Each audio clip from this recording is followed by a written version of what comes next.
Oui, alors, il existait déjà 7 maisons familiales qu'il fallait regrouper. Les buts poursuivis étaient de faire respecter les principes et les valeurs de l'institution des maisons familiales. Et ensuite de promouvoir des formations supérieures pour permettre aux jeunes de continuer au-delà des formations de base qui existaient à l'époque dans les maisons familiales, ce qui nous a amené à créer le centre de Janzé et de Montfort, centre de VTA, BTS et formation supérieure.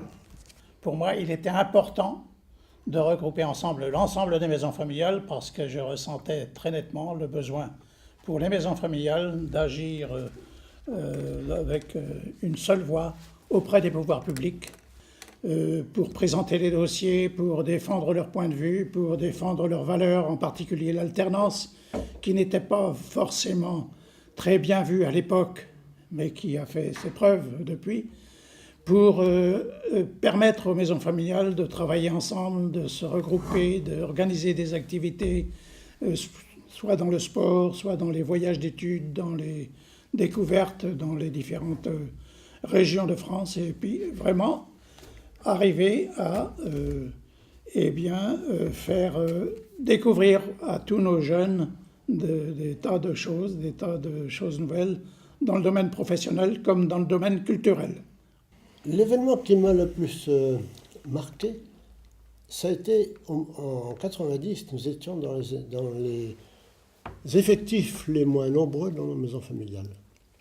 Nous avons cherché et nous avons eu l'idée de créer une maison familiale urbaine. Et c'est parti d'une certaine réunion avec un certain Michel Godet, que certains connaissent, qui disait « Mais puisque dans vos milieux ruraux, vous n'arrivez plus à développez en ville ». Et voilà, c'est parti de ça. Alors, les maisons familiales urbaines, j'ai eu la chance, avec Jean-Claude, nous avons créé à Rennes une maison familiale urbaine. Bien, en tant que directeur au sein de la fédération, là, depuis les années 90, comme cela a été évoqué par Madame Agnier, donc je crois que dans mon travail de directeur départemental, j'ai eu le souci vraiment de faire coopérer les maisons familiales ensemble, de créer de la solidarité, que ce soit de la solidarité pédagogique, c'est-à-dire mise en commun des expériences pédagogiques, mais aussi on a été quand même une fédération qui a été en pointe au niveau national pour mettre en place un fonds de solidarité financière, parce que nous tenions vraiment à ce que toutes les maisons familiales résistent et perdurent. Et le conseil d'administration est toujours en place, avec des parents, bien sûr, des maîtres de stage, des anciens élèves, des sympathisants. Et le conseil d'administration fonctionne. Et l'équipe qui est autour fonctionne très bien aussi. Et cette équipe, eh bien, elle fonctionne comme dans toutes les maisons. Elle est embauchée par le conseil d'administration. Et ça, c'est à signaler aussi. Tous les personnels de nos maisons familiales sont embauchés par le conseil d'administration de la maison familiale. Ça, c'est important. C'est les seuls établissements, les maisons familiales, en France, qui ont cette façon de faire. Il n'y en a pas d'autres. Donc, ma joie, ça a été de repositionner, avec l'aide des administrateurs, avec l'aide des forces vives départementales et locales, de repositionner les orientations pédagogiques des maisons familiales. De agricole, passer au machinisme, de l'enseignement ménager, passer au véritable service aux personnes, créer l'horticulture, créer l'agroalimentaire. Nous étions les pionniers au niveau de mise en place de formation agroalimentaire. Donc ça, c'est un plaisir de voir cette transformation des maisons familiales, ce passage de l'agricole à une multiplicité de formations. Heureusement, il y a eu en même temps l'arrivée, je dirais, des premiers ordinateurs qui ont simplifié quand même grandement le travail de bureau de tout le secrétariat. Et très peu de temps après, quelques années après, ça a été le développement des salles informatiques qui ont un petit peu modifié et changé le rôle des formateurs dans les apprentissages, puisqu'en fait, un jeune est censé pouvoir trouver de l'apprentissage maintenant, pas en remplacement d'un moniteur, mais il peut le trouver aussi. C'est donc une voie de formation importante.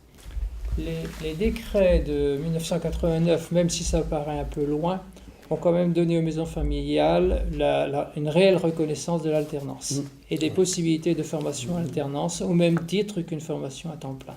Ça a été un grand pas. Alors le bilan personnel, il est tout simple parce que j'ai trouvé au sein de la fédération des maisons familiales et dans tous les domaines où cette présidence a pu m'emmener, dans d'autres responsabilités, une satisfaction personnelle. Car j'ai toujours vécu dans mes responsabilités, que ce soit au niveau des parents, des responsables qui m'entouraient, ou du personnel, quelque chose de vraiment formidable. J'ai l'impression que les parents qui se laissent prendre, je dirais, dans la responsabilité de leur maison familiale, et après, ça peut être de la fédération départementale, régionale ou nationale, ont un petit quelque chose qu'on retrouve chez toutes les personnes, que ce soit dans les responsables ou dans les formateurs.